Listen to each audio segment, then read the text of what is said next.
Problem of the body as it is the person asking for the money. Precisely. The big problem is the policy. This thing has been pretty watered down right now. It's about as watered down as it can get and still be a real bill. For example, there's really no insurance reform in this bill already.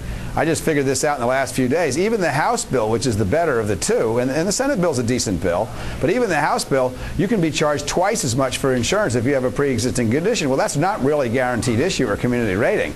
So there's not a lot left in this bill. The public option is about it. Yeah, but if you're but let's be honest, if you're an insurance company and you can get it legalized that everybody has to buy insurance or they pay taxes, it's a pretty good deal if you're a health insurance company. Well, that's the thing. And if they get rid of the public option, this is just a bill to give away taxpayers' money to the insurance companies, just like they did to the banks and AIG.